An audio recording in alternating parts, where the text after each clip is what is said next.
Part 4 की starting में हम देखते हैं कि वी की मॉम उसी अम्यूजमेंट पार्क में खड़े होकर काफ़ी ज़्यादा बुरी तरह रो रही हैं, जहां वो वी को छोड़कर चली गई थी। देखने में ऐसा लग रहा था कि जैसे वी के बारे में सोच सोच कर वो मेंटली डिस्टर्ब हो चुकी हैं कि तभी छोटी मिरिन यहाँ आई और उन्हें अपनी कैंडी देने लगी ताकि वो चुप हो सके। तो तब वी की मॉम को मिरिन में वी दिखती है, यानी वो उसे वी मानने लगी कि तभी मिरिन की मॉम भी यहाँ आ गई मिरिन को लेने। और फिर जब जैसे उन्होंने नोटिस किया कि ये लेडी कुछ ज़्यादा ही परेशान है, इसलिए वो उन्हें अम्यूज़मेंट पार्क पुलिस के पास ले आई, जहाँ उनसे बहुत पूछा गया कि आप आखिर किसे ढूंढ रही हो एंड किसके साथ यहाँ आई हो। लेकिन वी की मॉम इतने बड़े सदमे में थी कि कुछ बता ही नहीं पाई कि तभी ये सीन यहीं कट हुआ और अब स्टोरी को उसी सीन से दिखाया गया जब वी मिरिन से सवाल कर रहा था कि आखिर चेनन तुम्हें मिरिन कह के क्यों पुकार रहा है, जबकि तुम्हारा नाम तो फैसम फाई है ना। तो तब पहले तो वो समझ नहीं पाती कि अब भला मैं क्या बोलूं, क्योंकि अगर वी को सच्चाई पता चल गई कि मैंने फेक नेम के साथ जॉब हासिल की है तो ये और ज़्यादा गुस्सा करने लगेगा, इसलिए बोल देती है कि एक्चुअली मिरिन मेरा निक नेम है। तो तब वी सरप्राइज रह गया कि भला ये कैसा निक नेम है, काफ़ी अजीब है। तो तब चैनन कहता है कि नहीं, ये बिल्कुल अजीब नहीं, और फिर वी पर गुस्सा करने लगा कि तुम आखिर क्यों मिरिन को जॉब से निकाल रहे हो। अगर तुम ऐसा कर चुके हो तो फिर ठीक है, इसे अब मैं हायर कर रहा हूँ, क्योंकि मिरिन इंटेलिजेंट और हार्ड वर्किंग है जो कि रिजेक्ट होना डिजर्व नहीं करती। वी हैरानी से बोलने लगा कि तुम आखिर क्यों इस लड़की की वजह से अपने भाई से लड़ रहे हो, यानी हम दोनों तो कजन्स हैं ना। तो तब चैनन कहता है कि मैं सिर्फ रूल फॉलो कर रहा हूँ। और फिर जब जैसे मिरिन को अपने साथ लेकर जाने लगा तो तब दूसरी साइड से वी ने मिरिन का हाथ पकड़ लिया। फिर बस होना क्या था, दोनों भाई मिरिन को लेकर लड़ने लगे कि ये मेरे साथ जाएगी, तो वहीं वी बोल रहा था कि नहीं, ये मेरी सेक्रेटरी है, इसलिए विदाउट मेरी परमिशन कहीं नहीं जाएगी। बट चैनन भी मानता नहीं। तो तब मिरिन ने चिल्लाकर इन दोनों से अपना हाथ छुड़वाया, ये बोलकर कि आप दोनों प्लीज़ मेरी वजह से लड़ो मत, यानी आप दोनों कज़न्स हो एंड मैं कुछ भी नहीं। अगर सच में मेरी मिस्टेक बहुत ज़्यादा बड़ी है तो ठीक है, मैं मिस्टर वी के फाइनल डिसीजन को एक्सेप्ट करने के लिए तैयार हूँ। और फिर जब जैसी वो जाने लगी तो तब दोनों को ही मिरिन के लिए बुरा लगा, इसलिए चैनन उसके पीछे पीछे आया, ये बोलकर कि लाओ मैं तुम्हें तुम्हारे घर ड्रॉप कर देता हूँ, क्योंकि इतनी रात में तुम्हारा अकेले जाना ठीक नहीं होगा। मिरिन मना करती भी है कि नहीं, मैं चली जाऊंगी, बट वो मानता नहीं है, ये बोलकर कि तुम खुद देखो, इस टाइम तुम पार्टी ड्रेस में हो। तो तब मिरिन चैनन के साथ जाने के लिए मान गई। तो ये सुन वो काफ़ी ज़्यादा खुश हुआ एंड काफ़ी प्यार से मिरिन को देखने लगा। फिर जब ये दोनों यहाँ से चले जाते हैं तो तब वी मन ही मन बहुत उदास होने लगा। वेल अब दिखाया गया कि चेनन मिरिन को उसके घर के बाहर ले आया एंड देन अपने और वी की साइड से उसे सॉरी करने लगा, क्योंकि वो दोनों उसके हाथ को जो खींच रहे थे। तो तब मिरिन कहती है कि इट्स ओके। चैनन बताता है कि एक्चुअली मैं वी से बड़ा हूँ एंड कंपनी के सबसे इम्पोर्टेंट डिपार्टमेंट को संभालता हूँ, पर ग्रैंडपा ने तब भी वी को कंपनी का ऑनर बना रखा है, इसलिए वो खुद को सुपरस्टार समझने लगा है, जबकि उसकी हरकतें अब भी बच्चों वाली हैं। तो तब मिरिन हंस के बोली कि लेकिन मेरे अकॉर्डिंग मिस्टर वी आप ही को कंपनी में सबसे ज़्यादा इम्पोर्टेंट मानते हैं, यानी मैंने नोटिस किया कि सुबह हो या शाम हो वो कंपनी का कोई भी डिसीजन तब तक फाइनल नहीं करते हैं जब तक कि आप उन्हें अप्रूवल नहीं दे देते हो। चैनन हंस के बोलता है कि क्या सच में ऐसा है। तो तब वो कहती है कि हाँ, और फिर बोली कि चलिए आप अब अपने घर जाइए एंड मैं अपने घर जा रही हूँ। अगर कल मुझे मिस्टर वी ने फायर किया तो आप प्लीज़ मेरी फिक्र मत करना, क्योंकि मैं एक ब्रेव गर्ल हूँ, इसलिए कोई ना कोई दूसरी जॉब ज़रूर ढूंढ लूँगी। तो तब चैनन बोलता है कि वैसे मेरा भाई वी इतना भी स्टूपिड नहीं, पर बस एक बार उसमें से बचपना चला जाए तो वो देख पाएगा कि उसे सच में तुम्हारी कितनी ज़्यादा ज़रूरत है। तो ये सब सुन मिरिन बोलने लगी कि वैसे अब मैं समझ पा रही हूँ कि सभी लोग आपको इतना ज़्यादा क्यों पसंद करते हैं, क्योंकि आप में वो सब क्वालिटीज़ हैं जो कि एक परफेक्ट मैन में होनी चाहिए, इसलिए शायद अब मैं भी आपकी फ़ैन बनने लगी हूँ। तो तब चैनन मुस्कुराने लगा एंड देन जब मिरिन कार से चली गई तो तब बाद में भी बहुत ज़्यादा ब्लश करता है। आई थिंक वो धीरे धीरे मिरिन को लाइक करने लगा है। वेल अब जब चैनन यहाँ से चला गया तो तब मिरिन ने वी की उन बातों को याद किया जब वी बोल रहा था कि क्या तुम सच में मिरिन की वजह से मुझसे लड़ रहे हो। इसलिए प्रेजेंट में मिरिन कहती है कि वैसे लगता है कि मिस्टर वी आप अपने भाई से बहुत ही ज़्यादा प्यार करते हैं। वेल ये सीन यहीं कट हुआ और अब दिखाया गया कि चैनन जब जैसे घर आया तो तब वी वहाँ पहले से ही था, क्योंकि उसे जानना है कि चैनन आखिर क्यों मिरिन की वजह से उससे गुस्सा है या कोई और वजह है उसकी नाराज़गी की। चैनन समझाता है कि देखो, मिस्टेक्स सबसे होती है, जब तुम कंपनी में न्यू थे तो तब तुमने भी तो कितनी बड़ी बड़ी मिस्टेक्स की थी, लेकिन उनकी वजह से तुम्हें तो कंपनी से निकाला नहीं गया। तो ये सुन वी बोला कि मैं तो कंपनी का ऑनर हूँ, इसलिए कोई थोड़ी ना मुझे ऐसे ही कंपनी से निकाल सकता है। तो तब चैनन को गुस्सा आ गया कि तुम बार बार ऐसा क्यों बोलते हो। फिर तो ये वो बात हुई कि बस तुम ही सबसे बड़े हो एंड बाकी सब छोटे।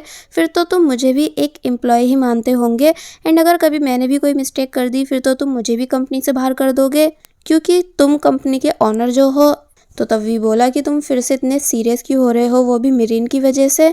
चैनन बोलता है कि मिरिन कैसी भी है पर कम से कम तुम्हें तुम्हारे स्वाद की हॉट चॉकलेट तो बनाकर दे ही देती है, जिस बचकानी जिद को तुम आज तक अपनी मॉम की वजह से भूल नहीं पाए हो। तो ये सुन इस बारी वी भी चिल्ला गया कि तुम आखिर क्यों मेरी मॉम को बीच में ला रहे हो, यानी उनका इस मैटर से क्या लेना देना।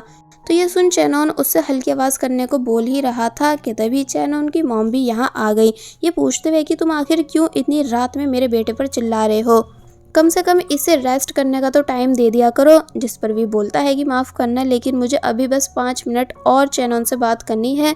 तो यह सुन वो वी से गुस्से में बोली कि माना तुम मेरा चेहरा नहीं देख सकते अपनी उस फेसलेस बीमारी की वजह से, इसलिए अंदाज़ा नहीं लगा पा रहे हो कि इस टाइम मैं कितने ज़्यादा गुस्से में हूँ, क्योंकि तुम्हें लगता है कि सिर्फ तुम ही इम्पोर्टेंट हो और बाकी सब तुम्हारे नौकर। तो ये सुन वी जब उन्हें देखने लगा तो तब उसे सच में उनका फेस नहीं दिख रहा था। चैनन की मदर आगे बोली कि वाकई एक इंसान में मैनर्स होने मैटर करते हैं, जो कि तुम में तो है ही नहीं, क्योंकि अगर तुम्हारी माँ होती वही तो तुम्हें ये सब सिखाती। जिनकी इस बात से वी को झटका लगा, यानी काफ़ी ज़्यादा गुस्सा आने लगा। तो वहीं चैनन भी ये सब सुन शॉक रह गया, इसलिए जल्दी से अपनी मॉम को चुप कराकर लेकर जाने लग जाता है, वी से ये कहकर कि मैं तुमसे कल बात करूँगा। और फिर तभी वो अपनी मॉम के साथ यहाँ से चला गया। बट वी को चैनन की मदर की बात दिल पर लग चुकी थी, इसलिए यहाँ वो बहुत ही ज़्यादा इमोशनल होने लगा, क्योंकि बेचारा यहाँ सिर्फ चैनन की नाराज़गी का रीज़न जानने आया था, बट चैनन की मदर ने उसे क्या क्या सुना डाला। अब नेक्स्ट सीन में हमें दिखाया गया कि चैनन की मदर चैनन के पास आई ये पूछने की, मैंने सुना है कि वी की सेक्रेटरी ने काम बिगाड़ दिया है, यानी वी जिस लेडी के साथ पार्टनरशिप करने वाला था उसकी सेक्रेटरी ने उन्हें ही नाराज कर डाला। तो तब चैनन बोलता है कि हाँ ये बात सच है, लेकिन कोई नहीं मैं सब ठीक कर दूंगा। बट वो उससे कुछ भी करने से मना कर देती हैं, ये बोलकर कि वी को ऐसे ही सब काम बिगाड़ने दो, तभी तो तुम्हारे ग्रैंडपा को समझ आएगा कि तुम वी से ज़्यादा काबिल हो कंपनी हैंडल करने के लिए। और फिर तभी बताती हैं कि वैसे मैंने आज तानिया से भी बात की कि वो तुम्हारे साथ इन्वेस्ट करे, क्योंकि जैसा कि तुम्हें पता है कि तानिया की फैमिली सबसे ज़्यादा रिच है, जिनके कनेक्शन दूर दूर तक हैं, इसलिए हमें तानिया को अपनी टीम में रखना चाहिए, क्योंकि वो हमारे काम आएगी जब तुम अपनी खुद की कंपनी स्टार्ट करोगे। एंड मेरी बात मानो, अगर तुम्हें सच में वी की इस न्यू सेक्रेटरी की हेल्प करानी है तो ऐसे कराओ कि वो हमारी ही टीम में शामिल हो जाए, ताकि हमें और अंदर की बातें पता चल सके। तो तब चैनन कहता भी है कि नहीं मॉम ऐसा करना सही नहीं होगा, बट देखने में ऐसा लग रहा था कि जैसे अब धीरे धीरे वो भी वी से बड़ा बनना चाहता हो। अब नेक्स्ट सीन में मिरिन जो कि परेशान थी कि पता नहीं कल मिस्टर वी मुझे सच में फायर कर देंगे कि नहीं, इसलिए बोलती है कि क्यों ना मैं उन्हें मनाने के लिए केक बनाकर लेके जाऊं। और फिर बस होना क्या था, वो रात को ही केक बनाने खड़ी हो गई। और फिर जब जैसी नेक्स्ट मॉर्निंग खुशी खुशी उस केक को वी के लिए कंपनी लेकर आई, तो तब पता चला कि आज तो वी कंपनी आया ही नहीं है, यानी वो डे स्किप कर चुका है। बट मिरिन को लगता है कि नहीं ऐसा नहीं होगा, क्या पता वो देर से आए, इसलिए वी के ऑफिस में बैठकर बहुत देर तक उसका इंतज़ार करने लग जाती है, बट वी आता ही नहीं।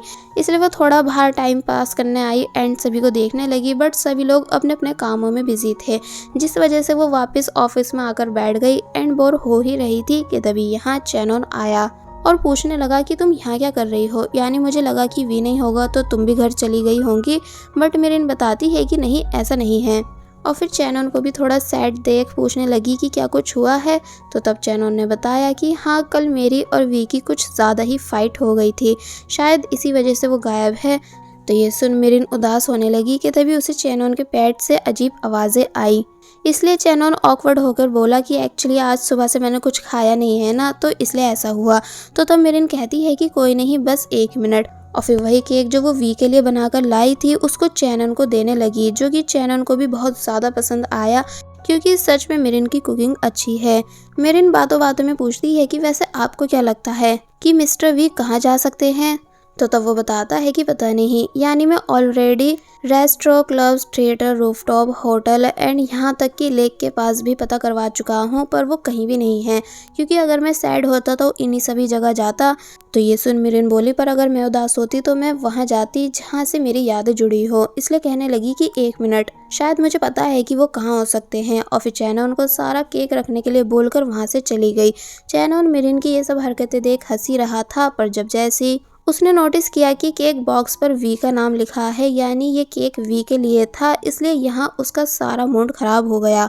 और वहीं मिरिन वी को ढूंढते ढूंढते अम्यूजमेंट पार्क पहुंची, ये बोलते हुए कि क्या तुम सच में यहीं पर हो। कि तभी फाइनली उसे वी दिख भी गया, जो कि उसी राइड पर बैठा था जिस पर वो बचपन में बैठा करता था, क्योंकि इस टाइम उसे अपनी मॉम की बहुत ज़्यादा याद आ रही है। लेकिन वही मिरिन खुश हुई वी को देखकर, इसलिए वी का नाम पुकारते हुए उसके पास आई, ये बोलकर कि देखा मैंने आपको फाइनली ढूंढ ही लिया। तो तब वी सरप्राइज रह गया कि आखिर तुमको कैसे पता चला कि मैं यहाँ हूँ, कहीं तुमने मेरे ऊपर कोई ट्रैकिंग चिप तो नहीं लगा रखी। तो ये सुन वो उससे बकवास बंद करने को कहने लगी। वी टिकट मैन से दोबारा राइड शुरू करने को कहने लगा, ये बोलकर कि मैं तुम्हें ट्रिपल पे करूंगा। और फिर मिरिन से यहाँ से जाने को बोलता है, बट वो गई नहीं बल्कि वहीं बैठ गई, ये बोलकर कि अकेले अकेले राइड एंजॉय करना अच्छा नहीं होता। वी चुप हो गया एंड जब पूछता है कि वैसे सच सच बताओ कि तुम्हें आखिर पता कैसे चला कि मैं यहाँ मिलूंगा। तो तब पहले तो वो थोड़ी हिचकिचाई जैसे कुछ छुपा रही हो, मगर फिर बोलती है कि इसलिए क्योंकि ये जगह मेरी भी सीक्रेट प्लेस जैसी है जहाँ मेरी बहुत यादें जुड़ी हैं। वी ये सुन मुस्कुराने लगा कि हम दोनों की चॉइस कितनी सेम है, इसलिए बोलता है कि चलो ठीक है, मैं तुम्हें माफ करता हूँ। तो ये सुन वो बहुत ही ज्यादा खुश हुई। आप मुझे जॉब से नहीं निकाल रहे। तो तब वी ने मिरिन से शोर मचाने से मना किया, मगर फिर बाद में बहुत ही प्यार से उसको देखने लगा, जैसे कि वो भी चैनन की तरह मिरिन से अट्रैक्ट होने लगा हो। और बस फिर इसी सीन के साथ पार्ट 4 यहीं पर एंड हो जाता है। There was a time when you had me falling to the ground.